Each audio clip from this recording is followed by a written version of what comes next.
Every year about this time comes the question, who will be this year's Time Magazine Person of the Year? We will find out tonight on NBC at 10. Here this morning is one of the people responsible for selecting that person or event, for better or worse, Ben Goldberger. It's good to have you with us, Ben. Great to be here. So, Ben, tell me, this really is not an honor or an award, but it's really about influence. That's exactly right. Person of the Year is not an award by any stretch. And in fact, in years past, we have recognized all manner of people who would never be worthy of an award under any circumstance, as well as lots of people who may be beloved by some and absolutely loathed by others. What we aim to do is recognize the single person or group of people, and in some cases, even thing, that has really defined the year more than any other. We aim to distill influence through the lens of one person, group, or object. So let's go back to 1927, and Charles Lindbergh was the first Person of the Year. What was the whole idea behind selecting someone or an event by the magazine? I wish I could tell you that it actually was a brilliant insight, but like so many ideas that go on to become brilliant, it actually was an accident. The editors had realized that they had gone the entire year before without somehow ever putting the man who was far and away the biggest star of the year in many ways, Charles Lindbergh, on the cover of Time.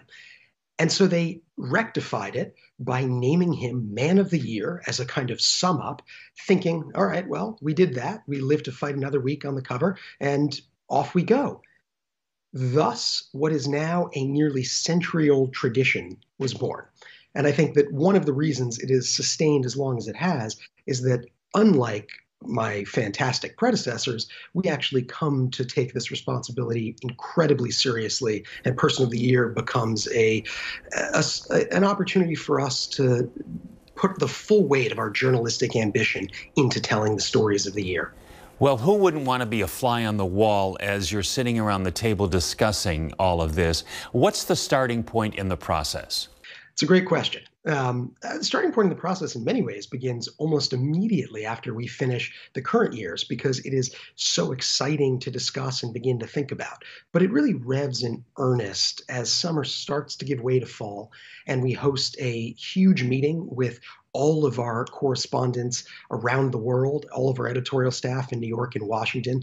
This year, obviously, it was remote.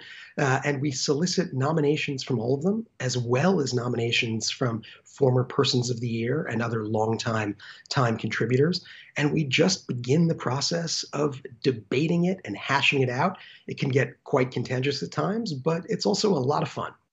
And who gets the final vote? That is the editor-in-chief's prerogative. I will say he leans on all of us, and we certainly have an increasingly small group of people who are involved in determining it, in part because we aim to keep it secret, which is why you should tune in to NBC at 10 p.m. to find out. But it is ultimately the editor-in-chief who makes the final decision. Was there one most controversial choice in the past that you can share with us? Oh, no shortage of them, frankly. I think the Ayatollah rubbed many the wrong way. Hitler and Stalin most certainly rank. And then there are those who are just plain divisive. I will tell you that when we chose Donald Trump in 2016, to me, it was far and away the clearest choice. One could not argue with his influence for good or for ill, which is not to say that there weren't plenty of people who did indeed argue with it. Was there any one person that Time Magazine picked that they regret?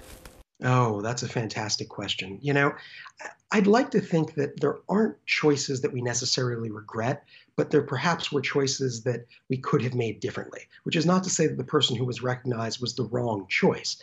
Steve Jobs famously went to his grave angry that he was never named Person of the Year. In hindsight, he probably should have been. Well, we are looking forward to seeing who the choice will be, or what will be the biggest influencer this past year. I think all in our minds, we probably have a good idea what it might be, but we'll be tuning in tonight at 10 o'clock. Thank you very much. Look forward to it. All right, Ben, thank you. And keep it right here. We'll be right back.